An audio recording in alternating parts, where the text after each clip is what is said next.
Welcome everyone to the Things Around 8. In this video we will talk about the opening of a new combat front in Ukraine, this time targeting the city of Kharkiv. But what does Putin intend with the opening of this new front? And if you're not yet subscribed to the channel, subscribe now and hit the notification bell so you don't miss any news.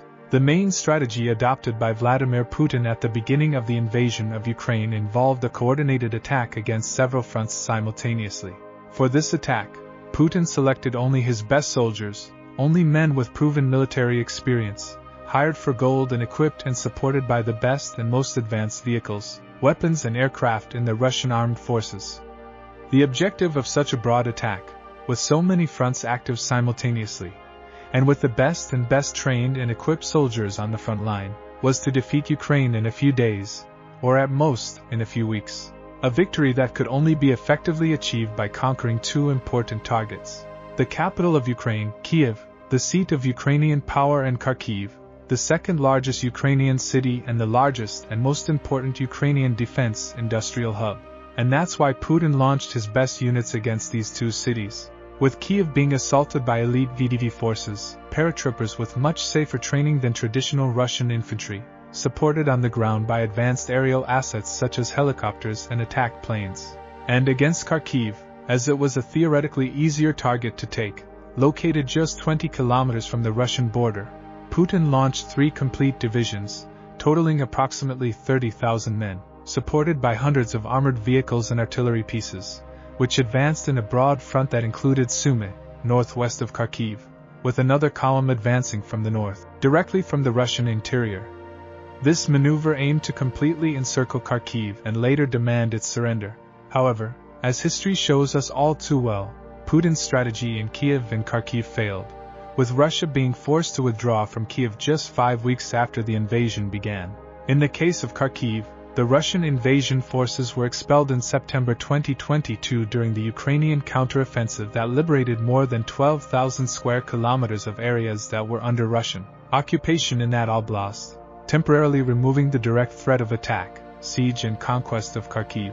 This Ukrainian counteroffensive, in addition to liberating large areas in the Kharkiv oblast, brought Russian forces closer to Lugansk and Donbass, leaving a latent threat in the air to that important pro-Russian separatist region.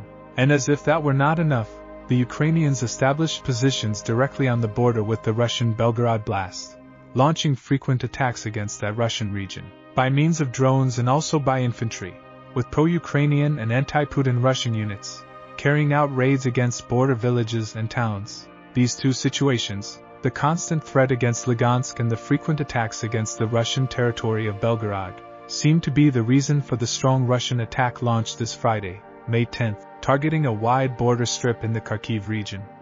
The initial Russian attack targeted the city of Vovoshansk, just 4 kilometers from the Russian border, but was repelled by Ukraine, with information provided by the Ukrainian government indicating that, in some points, the Russians advanced for around 2 to 3 kilometers, capturing some villages, but with the bulk of Russian forces still remaining in open positions. According to a statement given this Friday by President Zelensky, the situation in that sector is considered serious, but he assured that the Ukrainian General Staff was aware of the possibility of an imminent attack against that area, and that therefore, reserve forces were left on standby.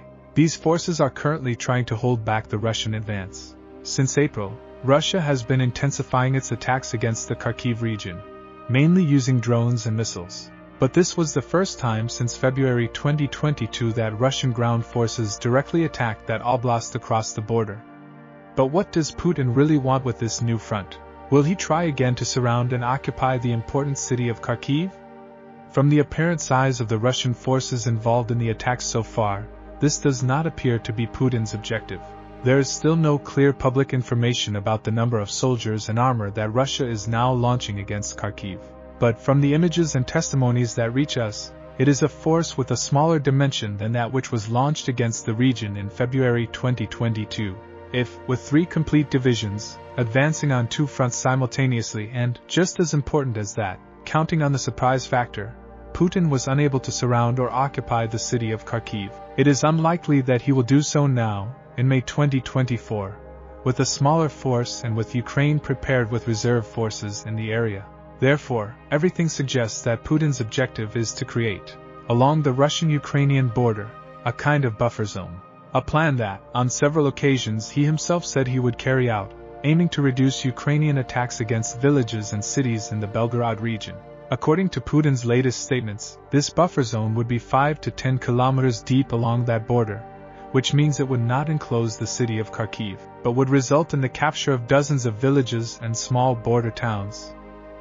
And this is today's video. Thank you very much for watching the video.